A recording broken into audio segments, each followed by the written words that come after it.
Last government అసలు ఇటువంటి దాని ఏమంటారు యాక్ట్లను కూడా చదువుకోకుండా ఎంత గుడ్డిగా ఇటువంటి జీవోలు ఇష్యూ చేసిందని చెప్పడానికి ఇది ఒక తార్కాణం కింద మనం భావించవచ్చు. ఎందుకంటే యాక్చువల్ గా వీళ్ళని గ్రామ వార్డు మహిళా సంరక్షణ కార్యదర్శుల కింద ఇందాక సభ్యులు చెప్పినట్టుగా జీవో నెంబర్ MS నెంబర్ 129 ప్రకారం 2019లో వీళ్ళు నియమించడం జరిగింది అధ్యక్ష. ఓవరాల్ గా చూస్తే అధ్యక్ష వీళ్ళు 15,000 మంది రిక్రూట్మెంట్ చేస్తే అధ్యక్ష దగ్గర 13,815 మంది మహిళా సంరక్షణ కార్యదర్శుల కింద పనిచేసే పరిస్థితి ఉంది అధ్యక్ష. అందులో సుమారుగా 1,189 ఆటోమేటిక్ ఇంకా ఖాళీలు ఉన్నాయి అధ్యక్ష. అయితే 13,815 మందికి అధ్యక్ష 2021కి వచ్చేసరికి మళ్ళా జీవో నెంబర్ 60 ప్రకారం చేసుకుని వాళ్ళని ఒక మహిళా రక్షణ కార్యదర్శుల కింద వార్డు లేక గ్రామ మహిళా రక్షణ కార్యదర్శుల కింద మార్చి వాళ్ళకి ఒక సెపరేట్ జాబ్ చార్ట్ ఇచ్చారు అధ్యక్ష. జాబ్ చార్ట్ లో కూడా అధ్యక్ష చూస్తే పోలీస్ డిపార్ట్మెంట్ ఇందాక కోన రవికుమార్ గారి సభ్యులు చెప్పినట్టుగా ఒక చీఫ్ సెక్రటరీకి ఎన్ని బాధ్యతలు ఉంటాయి అన్ని బాధ్యతలు కూడా ఒక గ్రామ మహిళా సంరక్షణ కార్యదర్శికి అప్పచెప్పడం అనేది చూస్తేనే అధ్యక్ష లాస్ట్ గవర్నమెంట్ తాలూకు అవివేకం అనేది చాలా క్లియర్ గా అర్థమవుతుంది అధ్యక్ష. ఎందుకంటే అధ్యక్ష ఈ రోజు మనం ఇక్కడ చూసుకుంటే అధ్యక్ష పోలీస్ డిపార్ట్మెంట్ లో ఒక ఉద్యోగం సాధించాలంటే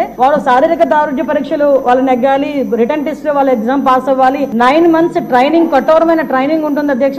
కఠోరమైన ట్రైనింగ్ తర్వాతనే ఆ పోలీస్ కానిస్టేబుల్స్ కింద వాళ్ళు అందరూ కూడా బయటకు వచ్చి పోలీస్ డిపార్ట్మెంట్ వర్క్ చేసే పరిస్థితి ఉంటుంది అధ్యక్ష. కానీ వీళ్ళని మహిళా రక్షణ కార్యదర్శి కింద ఏర్పాటు చేసిన తర్వాత కేవలం 2 వారాలు వాళ్ళకి ట్రైనింగ్ ఇచ్చి ఒకటేమో ఒక వారం పోలీస్ డిపార్ట్మెంట్ వాళ్ళు ఇంకొక వారం ICDS డిపార్ట్మెంట్ వాళ్ళు ట్రైనింగ్ ఇచ్చి ఓవరాల్ చెప్పాలంటే వీళ్ళు గ్రామాల మీద వదిలేశారు అధ్యక్ష. వాళ్ళు పంపించిన తర్వాత కూడా వాళ్ళకి ఇష్టాలు కూడా గ్రహించకుండా పోలీస్ డ్రెస్ కూడా వాళ్ళకి వేయటానికి ఇంచుమించుగా పోలీస్ యూనిఫామ్ కూడా వాళ్ళకి వేయాలి అని చెప్పి వాళ్ళు రిస్ట్రిక్ట్ చేస్తే వాళ్ళు కూడా దానికి భయపడి బాధపడి చాలా మంది కోర్టులకు వెళ్ళిన సందర్భాలు కూడా ఉన్నాయి అధ్యక్ష. ఈ రోజు కోర్టులో దగ్గర 7 రిట్ పిటిషన్లు మహిళా కార్యదర్శికి సంబంధించి ఆ పోలీస్ డ్రెస్ విషయంలోని కానీ వీళ్ళు జాబ్ చార్ట్ ఒక అవగాహన లేక డబ్బులు ఇచ్చుకుని పెట్టుకున్నాడు కదా, ఆ మేధావులందరూ కలిపి ఆల్రెడీ 12,000 మంది వీళ్ళు పనిచేస్తున్నారు కదా, వీళ్ళని వాళ్ళు పోలీసుల కింద కన్వర్ట్ చేసేస్తే వాటిని తగ్గించి వచ్చని ఒక ఉచిత సలహా పడేశారు అధ్యక్ష. దానికి వెనకాతలు ఒక పోలీస్ డిపార్ట్మెంట్ మీద ఒక అవగాహన, పోలీస్ రిక్రూట్మెంట్ మీద ఒక అవగాహన, వాళ్ళ తాలూకా జాబ్ చార్ట్ మీద ఒక అవగాహన ఉండుంటే ఇలాంటి పని చేసి ఉండేవారు కాదు అధ్యక్ష. ఈ రోజు వీళ్ళ పరిస్థితి ఏమైపోయిందంటే వీళ్ళు వెళ్ళి రిపోర్ట్ చేయాల్సింది గ్రామ సెక్రటరీకి రిపోర్ట్ చేయాలి,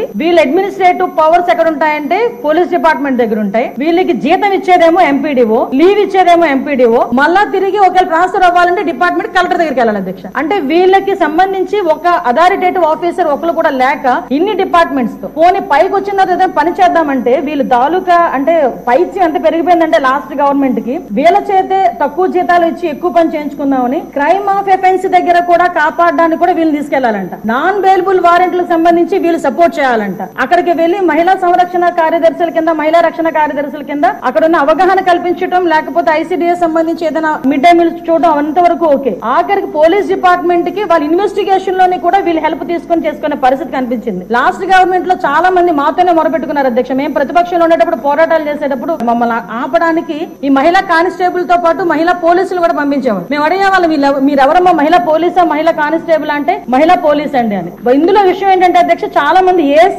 అయిపోయిన వాళ్ళు ఉన్నారు, మళ్ళీ ఇంకోటి ఏంటంటే MTechలు BTechలు చేసుకుని కొంతమంది ఫ్యామిలీస్ పోలీస్ డిపార్ట్మెంట్ లోకి కొంతమంది యాక్సెప్ట్ చేస్తారు, కొంతమంది యాక్సెప్ట్ చేయకపోతారు. ఇలాంటి సిచ్యువేషన్స్ అన్నింటిలోని కూడా ఈ రోజు వీళ్ళు పడుతున్న బాధ అధ్యక్ష వర్ణనాతీతం. ఇంకొకటి ఇందులో కొసమెరుపు ఏంటంటే ఎన్నో సంవత్సరాల కానిస్టేబుల్ కింద చేస్తే హెడ్ కానిస్టేబుల్ ప్రమోషన్ వస్తుంది, హెడ్ కానిస్టేబుల్ దగ్గర నుంచి ఒక ASI SI CA ర్యాంక్ వరకు వెళ్తారు. వీళ్ళు ఎటువంటి రిక్రూట్మెంట్ లేదు, ఎటువంటి శారీరక దృఢ పరీక్షలు లేవు, ఎటువంటి రిటర్న్ టెస్టులు లేవు, ఎటువంటి ట్రైనింగ్స్ లేవు. వీళ్ళకి కూడా మహిళా పోలీస్ దగ్గర నుంచి అప్ టు ఇన్స్పెక్టర్ వరకు కూడా వీళ్ళకి కూడా ఒక ప్రమోషన్ జాబ్ చార్ట్ ఇచ్చేసి ఒక జీవో కూడా రిలీజ్ చేస్తారు అధ్యక్ష. అప్పుడు మనందరూ అనుకునే వాళ్ళం తొగ్లక్ పరిపాలన దానికి ఇది ప్రత్యేక సాక్ష్యం కింద మనం ఈ మహిళా రక్షణ కార్యదర్శుల గురించి చూడాలంటే ఇది మనం చెప్పుకోవచ్చు అధ్యక్ష. ఇన్ని రకాలుగా వీళ్ళు చేసిన అధ్యక్ష వీళ్ళకి ఏంటంటే అధ్యక్ష ఎస్కార్ట్ డ్యూటీలు, బందోబస్తు డ్యూటీలు, వాళ్ళు అక్కడికి వచ్చి ఏడ్చేవారు అధ్యక్ష. ప్రస్తుతం చాలా మంది మేము వచ్చిన తర్వాత కూడా ఇప్పుడు ఈ విషయంలోనే గౌరవ సభ్యులందరూ కూడా చెప్పడం జరిగింది, వీళ్ళు పోలీస్ డిపార్ట్మెంట్ కి సంబంధించిన వాళ్ళ కింద ఉంచాలా లేకపోతే ICDS లో మనం పంపించుకోవాలా, వేరే ఎవరికైనా ఏదైనా జాబ్ చార్ట్ ఇచ్చి సపరేట్ గా వీళ్ళు ఏదైనా మనం చేయాలా అనేది ఆలోచన చేసుకోవడానికి